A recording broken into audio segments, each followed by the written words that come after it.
ಜೈಲಿನಿಂದ ಕರವೇ ನಾರಾಯಣಗೌಡ ಬಿಡುಗಡೆ ಆದರೆ ರಿಲೀಸ್ ಆಗ್ತಿದ್ದ ಹಾಗೇನೆ ಮತ್ತೆ ಪೊಲೀಸರು ವಶಕ್ಕೆ ಪಡೆದಿದ್ದಾರೆ. ಜೈಲಿನಿಂದ ಕರವೇ ನಾರಾಯಣಗೌಡರು ರಿಲೀಸ್ ಆಗಿದ್ರು, ಆದರೆ ಬೇರೆ ಕೇಸ್ಗೆ ಸಂಬಂಧಪಟ್ಟ ಹಾಗೆ ರಿಲೀಸ್ ಆಗ್ತಿದ್ದ ಹಾಗೇನೆ ಪೊಲೀಸರು ವಶಕ್ಕೆ ಪಡೆದಿದ್ದಾರೆ.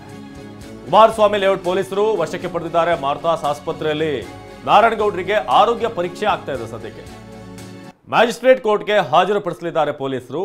2017ರ ಕೇಸೊಂದರ ಸಂಬಂಧ ಈಗ ವಶಕ್ಕೆ ಪಡೆಯಲಾಗಿದೆ.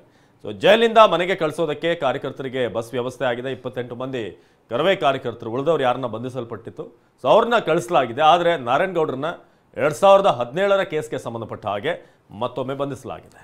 ನೋಡಿ, ಇದು ಕನ್ನಡ ಹೋರಾಟಗಾರರಿಗೆ ಸಿಗ್ತಿರುವಂಥ ಬಳುವಳಿ. ನಾನು ಹೇಳೋದು ಅದಕ್ಕೆ ಕನ್ನಡದ ವಿಚಾರಕ್ಕೆ ಸಂಬಂಧಪಟ್ಟಂಗೆ ಕನ್ನಡ ಹೋರಾಟಗಾರರೆಲ್ಲರೂ ಕೂಡ ತಮ್ಮ ವೈಮನಸ್ಸನ್ನು ಮರೆತು ಒಂದಾಗಬೇಕು ಅಂತ ಇದೆಲ್ಲ ಆದಮೇಲಿಂದ ಒಂದಿಷ್ಟು ಡೆವಲಪ್ಮೆಂಟ್ಗಳಾಯಿತು. ನಾವು ಕರೆ ಕೊಟ್ಟಾದಮೇಲೆ ಪ್ರವೀಣ್ ಶೆಟ್ಟರು ಪತ್ರಿಕಾಗೋಷ್ಠಿ ಕರೆದು ಕೊನೆಗೆ ಪ್ರತಿಭಟನೆ ಮಾಡಿ ಈ ರೀತಿ ಮಾಡಿದ್ರೆ ಸರಿಯಲ್ಲ ಅನ್ನುವಂಥ ಒಂದು ಸಂದೇಶ ರವಾನಿಸಿದರು.